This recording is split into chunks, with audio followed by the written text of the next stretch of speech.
मोहब्बत हमारे साथ शादी मोदी साहब के साथ की।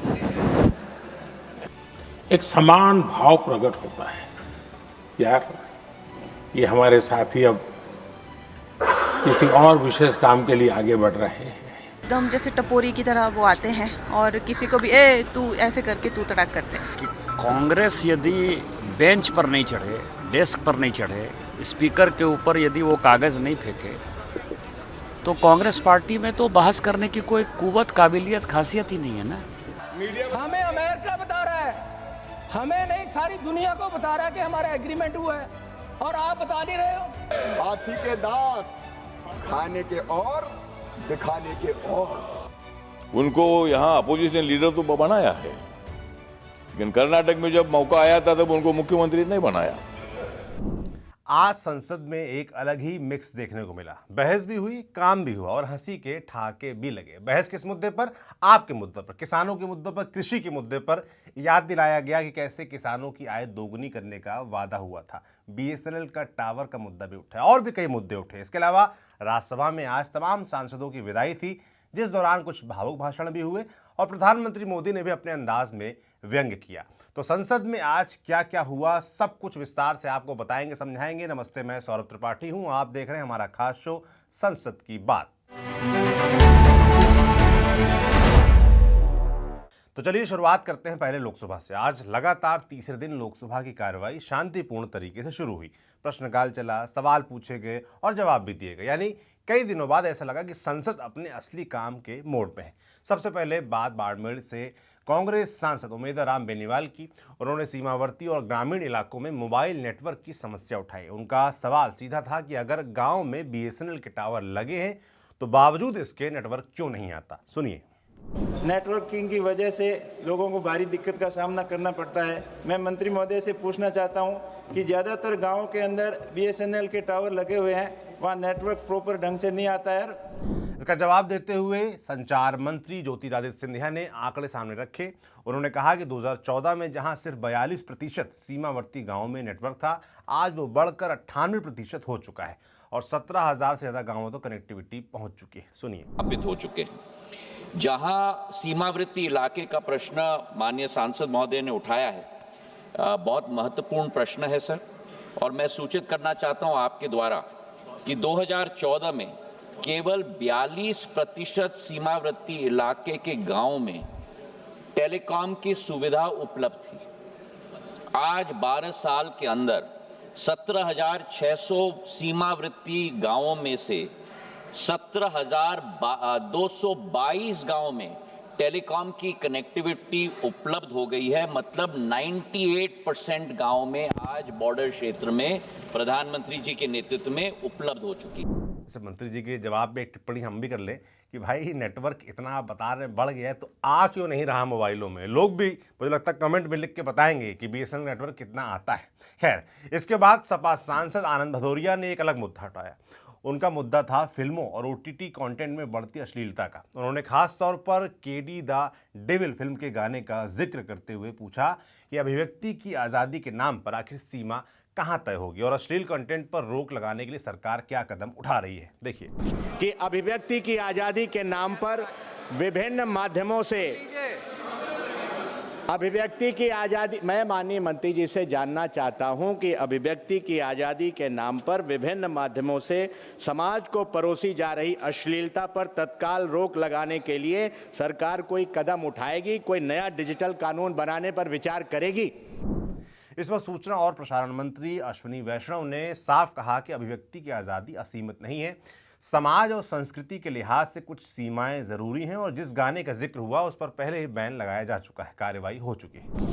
ऑलरेडी उस पर बैन लग चुका है और मैं स्पष्ट तौर पे ये आपके माध्यम से पूरे सदन को कहना चाहूँगा कि हमें फ्रीडम ऑफ स्पीच में भारत के संविधान निर्माताओं ने जो रीजनेबल रिस्ट्रिक्शंस लगाए, उन रीजनेबल रिस्ट्रिक्शंस के हिसाब से ही चलना चाहिए।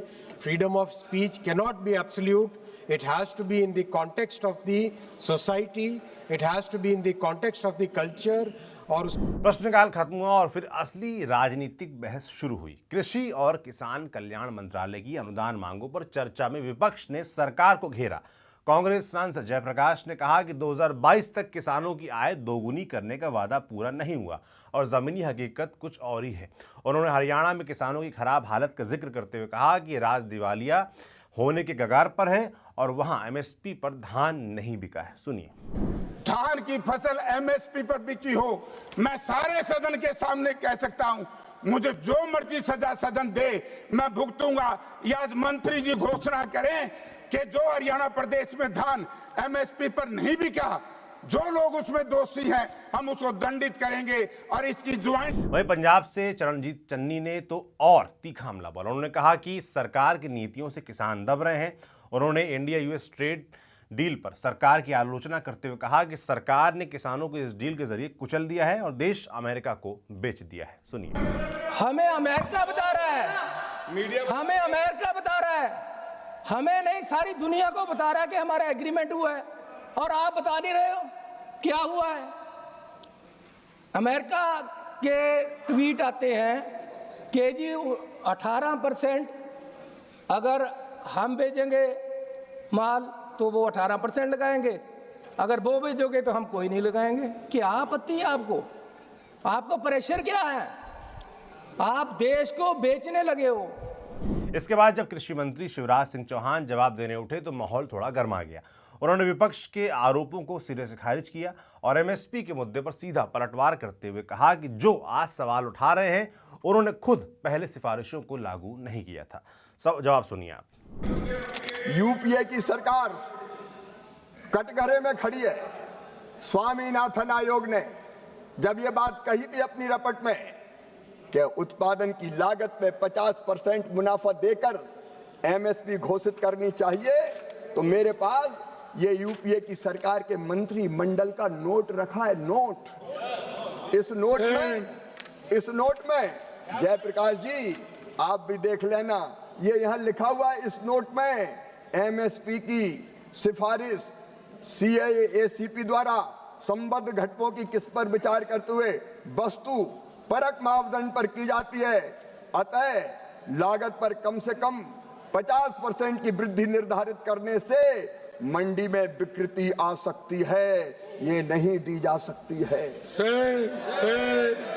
हाथी के दांत खाने के और दिखाने के और, यहाँ छाती पीट रहा है एमएसपी। बहस के बाद कृषि मंत्रालय की अनुदान मांगे लोकसभा से पास हो गई, लेकिन संसद की कहानी सिर्फ अंदर तक सीमित नहीं रही, बाहर भी राजनीति खूब गरमाई।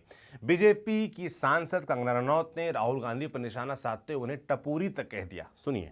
हम महिलाओं को बहुत ज़्यादा उनको देखकर जो है अनकंफर्टेबल भी फील होता है, क्योंकि एकदम जैसे टपोरी की तरह वो आते हैं और किसी को भी तू ऐसे करके तू तड़ाक करते हैं। ऐसे कोई इंटरव्यू दे रहा हो तो उनको वो एक तरह शूटिंग कॉल्स करते हैं, आजा मेरे साथ, तो I am telling you it is very uncomfortable the way he conducts himself. He should see his sister. उनका कॉन्डक्ट, उनका बिहेवियर कितना अच्छा है, कितना जिसे कह सकते हैं एटिकेट्स उनके बहुत अच्छे हैं, लेकिन Rahul Gandhi himself is a shame, I must say. बयान आए तो जवाब भी आया। शिवसेना यूपीटी सांसद प्रियंका चतुर्वेदी ने इस पर प्रतिक्रिया देते हुए कहा कि इस तरह की भाषा राजनीतिक संवाद के स्तर को गिराती है। कुछ दिन पहले महिला सांसद जो होती हैं, महिला सांसद जब प्रोटेस्ट करी थी, प्रधानमंत्री अनकंफर्टेबल फील करते हैं। अब राहुल गांधी जी को लेकर अलग बयान आ रहा है। मैंने राहुल गांधी जी के साथ 10 साल काम किया है, फिर मैंने पार्टी हमारा राह बदली पर मैंने उनके साथ काम किया है, और जितना राहुल गांधी जी ने महिलाओं का सम्मान किया है, महिलाओं की भागीदारी पे बात की है, उतना मैं मानती हूँ कि उनका जो सेंस ऑफ रिस्पेक्ट है, और उनके खुद के परिवार में से इतनी स्ट्रांग महिलाएं निकल कर आई हैं, चाहे वो इंदिरा गांधी जी रही हों, चाहे वो सोनिया गांधी जी रही हों, चाहे वो प्रियंका गांधी वड्रा जी रही हों। तो इस तरीके की पॉलिटिकल बयानबाजी करना ये सही नहीं है। और जहाँ पे पॉलिटिकल आप बातें कर सकते हैं, इशू बेस्ड आर्ग्यूमेंट हो सकते हैं, इशू बेस्ड डिसएग्रीमेंट हो सकते हैं, पर किसी पे इस तरीके का पर्सनल आरोप लगाना इज अनफॉर्चुनेट। वहीं कांग्रेस सांसद प्रद्युत बोरदोलोई को लेकर भी सियासत गर्मा गई। दरअसल असम विधानसभा चुनाव से पहले कांग्रेस सांसद प्रद्युत बोरदोलोई ने आज बीजेपी ज्वाइन कर ली। उन्होंने मंगलवार को कांग्रेस से इस्तीफा दिया था। प्रियंका गांधी ने इशारों में कहा कि शायद टिकट बंटवारे को लेकर नाराजगी है। सुनिए। It's very unfortunate and I think he was upset over one ticket allocation, and I think that I wish that we had a chance to have a conversation about it. It's unfortunate. वहीं BJP सांसद निशिकांत दुबे ने कांग्रेस पर तंज कसते हुए कहा कि party अब खत्म होने की कगार पर है। कल अगर गौरव गोगोई भी इस्तीफा दे दें तो कोई बड़ी बात नहीं होगी। देखिए, कांग्रेस यदि बेंच पर नहीं चढ़े, डेस्क पर नहीं चढ़े, स्पीकर के ऊपर यदि वो कागज़ नहीं फेंके, तो कांग्रेस पार्टी में तो बहस करने की कोई कुव्वत, काबिलियत, खासियत ही नहीं है ना। कल जब स्पीकर साहब के साथ समझौता होके ये तय हुआ कि हम लोग ये सब कोई काम नहीं करेंगे, तो आपने देखा कांग्रेस बेंच में कोई आदमी था? आपने देखा?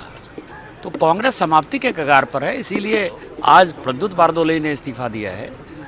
कल गौरव गोगोई भी इस्तीफा दे दे तो बहुत बड़ी बात थोड़े हो। अब चलते हैं राज्यसभा की तरफ, जहां आज का दिन थोड़ा भावुक और थोड़ा हल्का फुल्का रहा। आज उन सांसदों को विदाई दी गई जिनका कार्यकाल खत्म होने वाला है। प्रधानमंत्री नरेंद्र मोदी ने इस मौके पर कहा कि ये पल भावुक होता है, लेकिन ये उन लोगों के योगदान को याद करने का भी समय है जो आगे किसी नए मकसद के साथ बढ़ते हैं। सुनिए। आदरणीय सभापति जी, सदन के अंदर अनेक विषयों पर चर्चाएं होती हैं। हर किसी का बहुत ही महत्वपूर्ण योगदान होता है। कुछ खट्टे मीठे अनुभव भी रहते हैं, लेकिन आज जब ऐसा अवसर आता है तो स्वाभाविक रूप से दलगत भावना से ऊपर उठ करके हम सबके भीतर एक समान भाव प्रकट होता है। यार, ये हमारे साथी अब किसी और विशेष काम के लिए आगे बढ़ रहे हैं। लेकिन इसी दौरान एक मजेदार पल भी आया जब प्रधानमंत्री ने रामदास आठवले को लेकर कहा कि वो जा रहे हैं लेकिन उनकी कमी महसूस नहीं होगी, क्योंकि वो जहां भी रहेंगे व्यंग परोसते रहेंगे और बस सदन में हंसी गूंज उठी। देखिए, हमारे आठवले जी हैं जी, सदाबहार है।